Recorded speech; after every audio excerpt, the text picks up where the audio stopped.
سحر کا وقت تھا، معصوم کلیاں مسکراتی تھی، ہوائیں خیر مقدم کے ترانے گنگناتی تھی،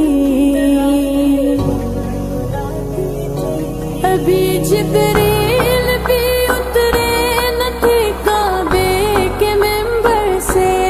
اتنے میں صدا آئی عبداللہ کے گھر سے، مبارک ہو شگے گھر دوسرا تشریف لے آئے،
کی نالین کا،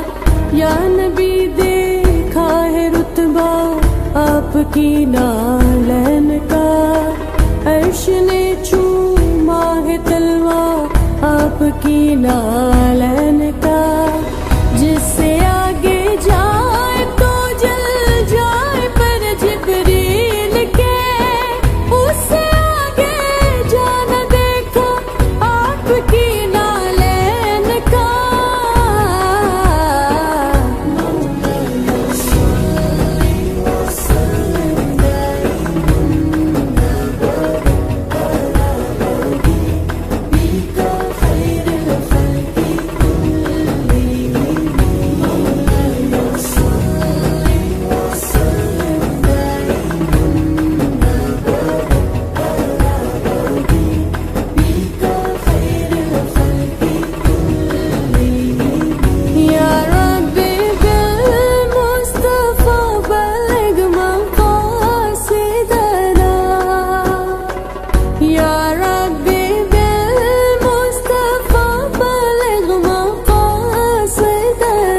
اغفر لنا ما مضى يا واسع الكرم،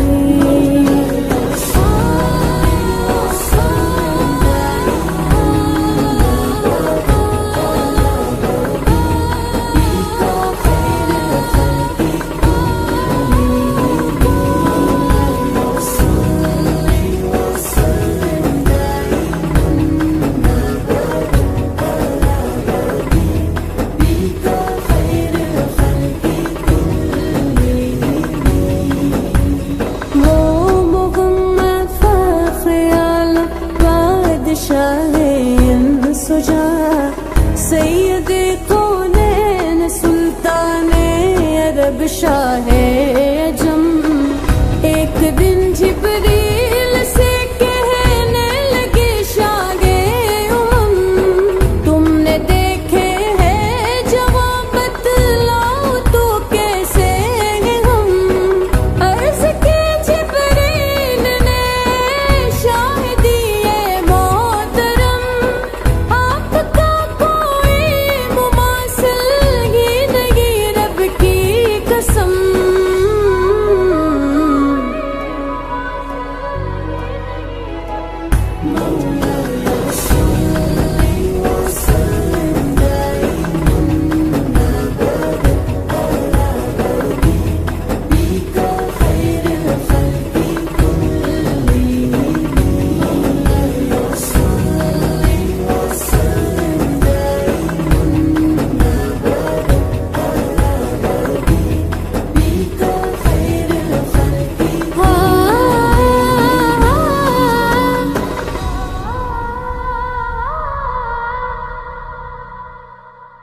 حدیث پاک سنیں گے آپ کی طبیعت بڑی ٹھنڈی ہوگی۔ میرے نبی پاک صلی اللہ تعالیٰ علیہ وسلم نے ارشاد فرماتے ہیں کہ جو بندہ سوال سے بچنا چاہے گا،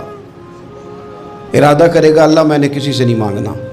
فرمایا جو سوال سے بچنا چاہے گا رب اسے سوال سے بچا لے گا، اور جو لوگوں سے بے نیاز ہونا چاہے گا کہے گا یا اللہ مجھے دنیا داروں کا محتاج نہ بناؤ، اپنی بارگاہ سے عطا فرما۔ جو لوگوں سے بے نیاز ہونا چاہے گا اللہ لوگوں سے بے نیاز کر دے گا، اور فرمایا جو صبر کا ارادہ کرے گا اللہ اسے صبر کی توفیق بھی عطا فرما دے گا۔ ارادہ تو کرے، پروگرام تو بنائے، توفیق تو اللہ دے گا۔ جو صبر کا ارادہ کرے گا اللہ صبر کی توفیق بھی عطا کر دے گا۔ اور حضور صلی اللہ تعالیٰ علیہ وسلم فرمانے لگے یاد رکھو کسی بندے کو جو بہترین تحفہ دیا گیا ہے نا، اگر کسی کو کوئی بہترین عطیہ ملا ہے تو پھر اللہ تعالیٰ نے اسے صبر عطا فرمایا ہے۔ یہ بہترین تحفہ ہے، اس سے زندگی سنور جاتی، اس سے انسان باوقار اور مطمئن ہو جاتا ہے۔